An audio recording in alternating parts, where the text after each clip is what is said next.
आलेले आहे ना ते आपण निघते वडापच्या गाड्या हा सर्कल असणार आहे आपला हा टोटल सर्कल होतो त्यामधल्या गाड्या येऊन तिकडून ह्याले आणि हे 3 जण आपली तुम्हाला इथं आपले 3 जण आपले इथून येऊन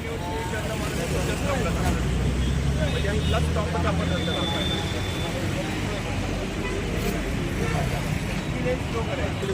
आता तर राहणारच नाही 4 बजे सर्कल करतात त्याला फक्त गोल थोडं करायचं त्याच्यामुळे सगळे फिरतात फक्त इथला पैसे सांगितलं नाही इथे पण थोडं काय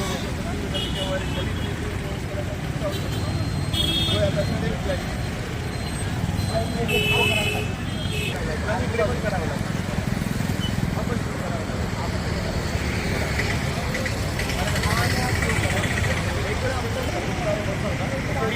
येणारी गाडी आहे ना त्याची डायरेक्ट पण आज जास्त दंडच होतो हा नॉर्मल स्लो करा हे दोन्ही वाहन आहेत तर एक काम करूया सगळं डिवायडेशन करू साईडचा पट्टा सरळ आपल्याला एक सरळ दाखवूया बोर्ड लावणार की आपण सगळे बोर्ड लावणार जसं की तिकडे लावलं ना हायवेला तिकडे वळण्यास मला डावीकडे वळा त्या बॅरिकेडला लावायचं डावीकडे वळा येणार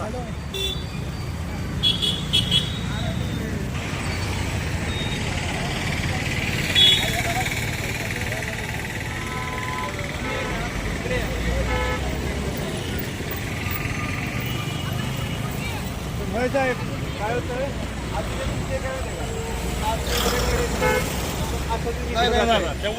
त्या वळून जाऊ शकतात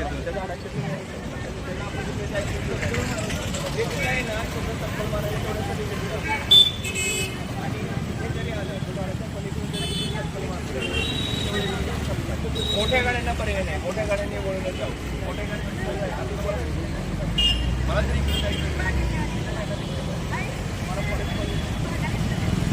मला पर्याय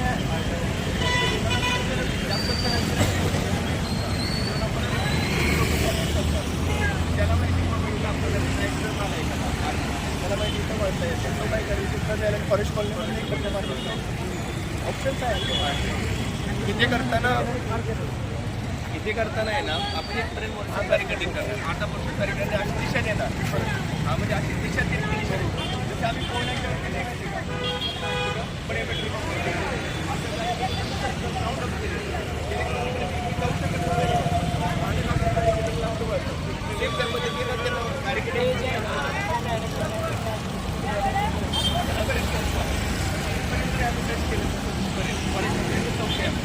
इथपर्यंत जरी टच केला असेल तरी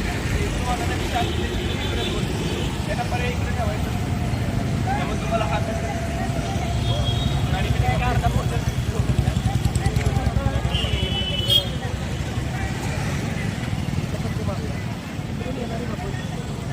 एक स्लो करा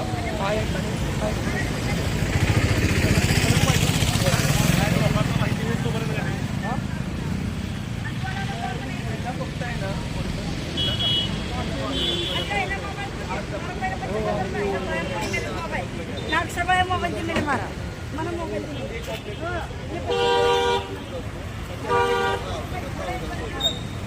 इव्हन हे पण आहे ना मागं तिथे काही काढलेलं नाही कारण आपल्याला हे सर्कल मोठं करायचं असेल ना तर हा रिक्षा स्टॉप मागणारा त्यांना जागा पण आहे मागे तुम्हाला थोडंसं हे नगरपालिकेच्या माध्यमातून थोडं प्लॅटफॉर्म करून देतो आम्ही थोडंसं तरी मागं सरकलं तो पण नंबर तो पुढे जाईल पण बाकी इथं मागायला वाटलं तर इथून काय गाड्याला आवाज 2 गाड्या लागतात गाडी लावली पाहिजे लोकलचा प्रश्न आहे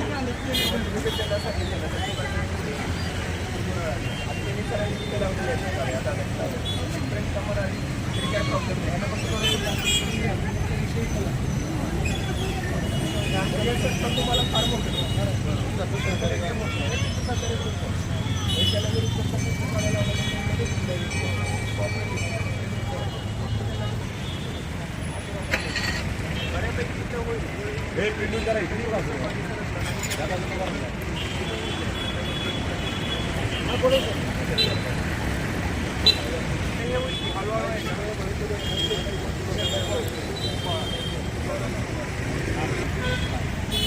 आयलँड होईल आणि हे आत्ता जरी कसं आहे साहेब आपण झाड भरून झाड पण काही काही आलेले आहेत त्यांनी टीम आलेले आहेत त्याला सांगितलं आता काय केलं त्याला मी दाखवले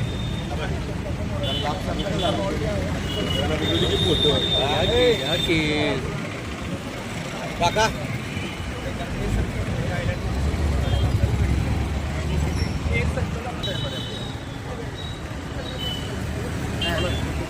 आणि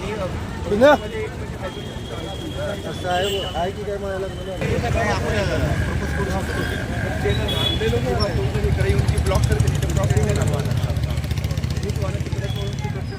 आपण कितीला फोकस करू शकतो हा तुमचा आयलंड बरोबर आहे ना एकच वेळ झाला एकच मार्गाने चालू झाले म्हणजे थोडंच एक फक्त येणाऱ्या गाड्यांनी फक्त तिकडून यावं आणि वनवेला तिकडून वनवे चालू होणार तिथून वनवे चालू होणार हा फक्त पॅचच नाही पलीकडला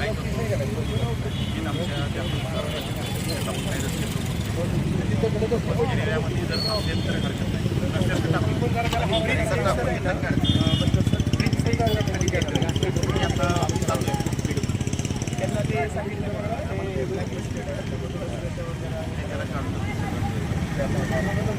तुम्हाला सगळा विषय माहिती आहे पण तेवढा जरी फ्री झाला ना कारण आता बॅरिकेडिंग टाकल्यानंतर आपला इश्यू काय होणार आहे सिंगल वापरून करा तेवढाच असेल ना फक्त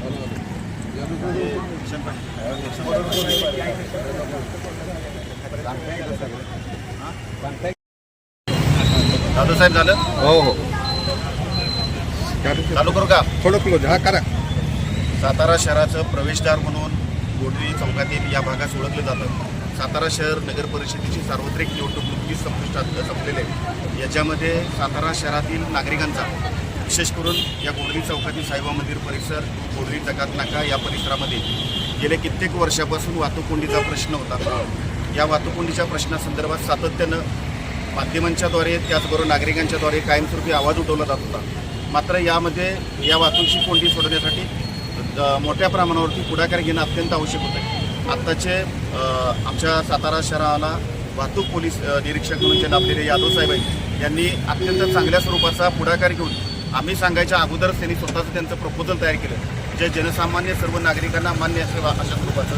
या संपूर्ण प्रपोजल करताना यामध्ये त्यांनी नागरिकांचा माझे सहकारी मित्र काका मोरे पाटील आमचे निशांत पाटील या सर्वांचा त्याच्यामध्ये सहकार्य घेऊन चांगल्या स्वरूपाचं असं प्रपोजल त्यांनी तयार केलेलं आहे जेणेकरून सातारा शहरातील या प्रवेशद्वारावरती वाहतुकीची कोंडी होणार नाही याची काळजी त्यांनी घेतलेली आहे. यामध्ये ज्या गोष्टी आपण प्राधान्याने पाहतोय की साताराकडनं कोल्हापूरकडे जाणारा आणि कोल्हापूरकडे साताराकडे येणारा रस्ता या रस्त्यावरती सातत्यानं साईबा मंदिर चौक आणि गोडरी जकात नाका या परिसरात कायमस्वरूपी वाहतुकीची कोंडी होत असते. हा रस्ता मोकळा श्वास घेईल अशा पद्धतीने त्यांनी नियोजन केलेलं आहे. त्या रस्त्यावरचं ट्रॅफिक थांबवायचं नाही ते आता चालूच ठेवायचं. त्याचबरोबर कल्याणी शाळेकडनं जो येणारा फ्लो आहे तो कल्याणी शाळेचा कडचा फ्लो हा पुन्हा डाव्या बाजूला वळवून कोल्हापूरच्या बाजूला दिशेला घ्यायचा आणि या ठिकाणी जे सर्कल आहे गोडरी जकात नाका त्या ठिकाणी सर्कल मारून पुन्हा तो साताराच्या दिशेने वळवायचा. अशा पद्धतीनं नियोजन केल्यानंतर शाहूनगरकडनं येणारा जो भाग आहे तिथून जे नागरिक खाली येतात त्यांना डायरेक्ट या चौकामध्ये न येता आपली जी गोडली गार्डन आहे पाण्याची टाकी त्या पाण्याच्या टाकीपासून डाव्या बाजूनं पुन्हा जायचे कॉलेजच्या बाजूला आणि त्या कॉलेजच्या बाजूला समोर जो डिवायडर आहे तो डिवायडर आपण तिथं ब्रेकअप करतोय आणि ती डिवायडरपासून ज्यांना कल्याणी शाळेकडे जायचे त्यांना कल्याणी शाळेच्या बाजूला जाता येईल. त्याचबरोबर ज्यांना कोल्हापूरच्या बाजूला जायचे त्यांना राईट मारून इकडे येता येईल आणि ज्यांना पोय नाक्याकडे जायचे तिथं जाग्यावर लेफ्ट मारून ते डायरेक्ट पोय नाक्याकडे जातील. अशा स्वरूपाचं तिथलं नियोजन आहे. अशा स्वरूपाच्या वेगवेगळ्या गोष्टी वाहतूक पोलीस स्टेशनच्या मार्फत सुचवल्या गेल्या होत्या त्या निश्चितच स्वागत राहील आणि मी विशेष करून यादव साहेबांच्या त्या ठिकाणी अभिनंदन करतो आमच्या संपूर्ण गोडदेवासी त्याचबरोबर शाहूनगर आणि या परिसरातील सर्व नागरिकांच्या वतीने कारण त्यांनी अत्यंत चांगल्या स्वरूपाचा हा संपूर्ण वाहतूक लेआउट तयार केलेला आहे जेणेकरून तो सर्व नागरिकांना तो चांगल्या स्वरूपाचा होईल. आपण बघतोय की या ठिकाणी बरेच वेळा वेगवेगळ्या स्वरूपाचे अपघात होत्या. या अपघातापासून जर मुक्ती मिळवायची असेल तर यादव साहेबांनी सुचवलेला हा मार्ग नक्कीच हा लोकांच्या मनामध्ये असेल. थोडासा लोकांना त्रास होणार आहे या सर्व गोष्टींचा, थोडासा ॲडजस्ट व्हायला थोडासा वेळ जातो. जसं आज आपण बघतो की बांबरेश्वर चौकामध्ये राईट साईडला ट्रॅफिक वळून त्यांनी चांगल्या स्वरूपाचं नियोजन केले. आज याही भागामध्ये त्याच पद्धतीने नियोजन करावं लागणार आहे, कारण या गोडली नाका ह्या परिसर पूर्वीचा NH4 जुना हायवे होता आणि त्यावेळेस असणारी परिस्थिती आणि आजची असणारी परिस्थितीमध्ये वाढलेली लोकसंख्या, वाढलेली नागरी वस्ती यांचा विचार करता मोठ्या प्रमाणावरती वाहतूक आणि नागरिकांची येणे जाणे असते. कल्याणी शाळा सुटल्यानंतर, कॉलेज सुटल्यानंतर आपण बघतो की इथं संध्याकाळच्या वेळेस किंवा सकाळच्या वेळेस अर्धा पाऊण तास लोकांना या ठिकाणी थांबावं लागतं. अशा स्वरूपाची दुर्दशा आपल्या भागाची व्हायला नको. आपल्या भागाचं नाव चांगल्या गोष्टींसाठी प्रसिद्ध व्हावं आणि यासाठी संपूर्ण प्रशासन, पोलीस प्रशासन असेल, नगरपालिका प्रशासन असेल, PWD प्रशासन असेल, त्यांनी आपल्याला सहकार्याची भावना ठेवलेली आहे आणि ते आपल्याला मदत करतात. येत्या 4 दिवसामध्ये या संपूर्ण प्लॅनचं इम्प्लिमेंटेशन करून आपण चालू करतो. तशा अधिसूचना यादव साहेब आणि आमचे मुख्याधिकारी बापट साहेब यांच्या माध्यमातून आपण लवकरच प्रसिद्ध करतोय, जेणेकरून प्रायोगिक तत्वावरती 15-20 दिवसासाठी आपण त्याचं नियोजन करतोय आणि नंतर ते कंटिन्युएशनमध्ये आपण आणणार आहोत. त्यामुळे माझं नागरिकांना आणि या भागातील सर्व पालकवर्गांना मी आव्हान करतो की वाहतूक पोलीस स्टेशनच्या मार्फत विशेष करून यादव साहेबांच्या अपार कष्टातून निर्माण झालेली ही वाहतूक कोंडी चांगल्या स्वरूपात आपल्याला ती दूर करायची. तुमच्या सर्वांचं सहकार्य या ठिकाणी अपेक्षित आहे. तुमच्या सहकार्यामुळे आज या ठिकाणच्या अपघात होणार नाही, त्याला प्रतिबंधित केलं जाईल. सर्वांचं जीवन सुसह्य चांगल्या स्वरूपाचं करता येईल अशा स्वरूपाचं नियोजन केलं. त्यामुळे सर्वांनी यात सहकार्य करावं अशा अपेक्षा ठिकाणी व्यक्त करतो.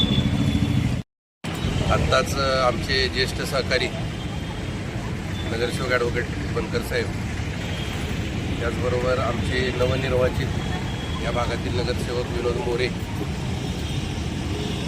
बनकर साहेबांनी आता आपल्याला बऱ्यापैकी जो यादव साहेबांनी आणि ट्रॅफिक पोलिसांनी जो प्लॅन केलेला आहे त्या आयलंडचं सगळी माहिती दिलेली आहे. आणि लोकांना कुठलीही नवीन जेव्हा एखादी संकल्पना शहरात येते तेव्हा सुरुवातीला त्रास होतो. आपल्याला माहीत असेल मध्ये स्टेडियमचं एंट्री बंद केली होती. सुरुवातीला लोक शिवाय देत होती की स्टेडियमचं बंद का केलं, पण आज आपण पाहत असाल तर तिथे ॲक्सिडेंटचं प्रमाण खूप कमी झाले स्टेडियमच्या इथं आणि स्टँडच्या इथं. तसं सुरुवातीला थोडासा त्रास होईल, परंतु या ट्रॅफिकला कुठेतरी शिस्त लागण्याच्या दृष्टीनं हे करणं गरजेचं आहे.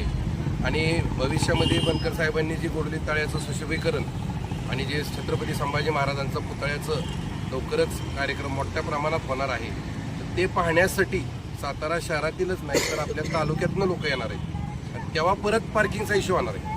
त्यामुळे काही गोष्टींची शिस्त ही आत्तापासून लागणं गरजेचं आहे, तरच ही ट्रॅफिकची समस्या कायमस्वरूपी सुटेल. या कामासाठी यादव साहेबांनी जो पुढाकार घेतला, इथले स्थानिक नगरसेवक आपले विनोद मोरे, बनकर साहेब आमचे मार्गदर्शक आहेत, या सगळ्यांच्या नेतृत्वाखाली आणि आमचे नेते श्रीमंत छत्रपती उदयनराजे भोसले आणि आता श्रीमंत छत्रपती शिवेंद्रसिंहराजे भोसले हे दोघांच्या मार्गदर्शनाखाली ही योजना पूर्ण होईल अशी आम्हाला खात्री आहे. आणि याच निमित्तानं मला संधी मिळाली तर यादव साहेब अशी अजून एक दुसरी विनंती आहे की जो वाडं फाट्यापाशी जो शहराचा दुसरा प्रवेशद्वार आहे जो पुण्यापासून येताना, त्याचंसुद्धा आपण ट्रॅफिकच्या माध्यमातून काहीतरी अशीच चांगली योजना आणावी, कारण तिथंसुद्धा बऱ्याचदा हा पुण्यावरून येताना प्रॉब्लेम होत असतो. आगामी काळात त्याचासुद्धा आपण विचार करावा अशी आपल्याला पण विनंती करतो. आणि नागरिकांना अशी एक आव्हान करतो की थोडासा त्रास होईल, परंतु सगळ्यांच्या कन्व्हिनियन्ससाठीच हे केलं गेलेलं आहे, तरी सगळ्यांचं सहकार्य असो. धन्यवाद. आणि साहेब भविष्यात उड्डाणपुलाची काय आपली योजना आहे का नगर? तर उड्डाणपुलांचं अजून काय प्रोव्हिजन आपण घेतलेलं नाही, पण तो आज सार्वजनिक बांधकाम मंत्री शिवेंद्रराजे उदयनराजे खासदार आहेत.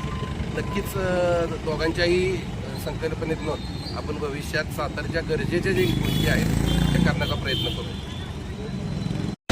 आज या ठिकाणी गोडोली भागामध्ये आपण बऱ्याच वर्षांपासून होते, वाहतूक मोठ्या प्रमाणावर होते.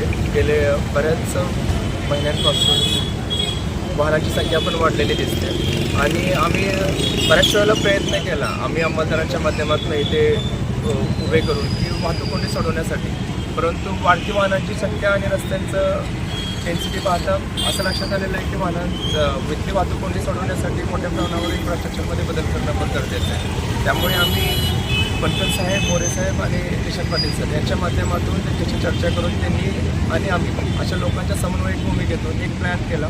त्या प्लॅनला त्यांच्याकडून आम्हाला मंजुरी मिळाल्यानंतर आम्ही आता प्रत्यक्षामध्ये तो प्लॅन उतरवण्याचा प्रयत्न करतो, ज्याच्या माध्यमातून आम्ही 15 दिवसांसाठी अधिसूचना काढतोय आणि वाहतुकीत थोड्याफार प्रमाणामध्ये बदल करतोय, जेणेकरून वाहतूक कोंडी पण टळेल आणि अपघातांची तीव्रता ती पण कमी होईल किंवा नगण्य राहील. या अनुषंगाने आम्ही प्राथमिक बदल करतोय. आज त्या अनुषंगाने पाहणी परत एकदा करण्यात आलेलं आहे आणि त्या पद्धतीने उपाययोजना करतो. येत्या 4-5 दिवसांमध्ये हा प्लॅन आम्ही इम्प्लिमेंट करतोय. प्लॅन इम्प्लिमेंट झाल्यानंतर आपल्याला इफेक्टिव्ह रिझल्ट आला तर आपण हा प्लॅन कंटिन्यू करतोय. या संदर्भात आम्हाला नगरपालिकेचे नवनियुक्त मोरे साहेब, बनकर साहेब आणि निश्चित पाटील या सगळ्यांचं आणि सगळ्यात महत्त्वाचं बोलवलेलं जनतेचं मोठ्या प्रमाणावर सहकार्य मिळतं. त्याबद्दल आम्ही त्यांच्या प्रतिसादाच्या माध्यमातून खरंच आभार व्यक्त करतो आणि हा प्लॅन इफेक्टिव्ह होण्यासाठी ते सहकार्य करतील अपेक्षा व्यक्त करतो. यादव साहेब, सातारा शहराबरोबर सातारा शहरामध्ये अजून बऱ्याच ठिकाणी वाहतूक कोंडी होते, त्या संबंधी काय आपण निर्णय घेणार आहात? बरोबर आहे. लोकांनी लोकांच्या तक्रारी प्राप्त होत आहेत आणि आता आम्हाला प्रेझेंट कंडिशनला बऱ्यापैकी जे आता नगरपालिकेचे जे सदस्य निवडून आले त्यांच्या माध्यमातून पाठबळ पण मिळते. त्यामुळे शहरातले बरेचसे प्रश्न सोडवण्यावर आमचा भर राहणार आहे. ते मेन आता Bombay restaurant, S T stand हा परिसर आम्ही मुक्त केल्यानंतर गोडवली परिसर, त्याच्यानंतर आम्ही टप्प्याटप्प्याने आज सिटीमध्ये उतरतो. सिटीमध्ये आमचा मेन फोकस राधिका रोड, भुवनाका परिसर आणि राजपथ रोड आहे. राजपथ रोड रस्त्यावर होत असलेलं म्हणजे वाहनांना पार्किंग कशा पद्धतीनं जास्त मिळेल, त्याचबरोबर वाहतूक पण कशी सुरळीत करता येईल याच्याबरोबर आम्ही प्लॅनिंग केलेलं आहे. त्याबद्दल येत्या काही दिवसांमध्ये पण आम्ही ते बैठक घेऊन आम्ही पूर्वनियोजित प्लॅन करून टाकू त्याच्यामध्ये.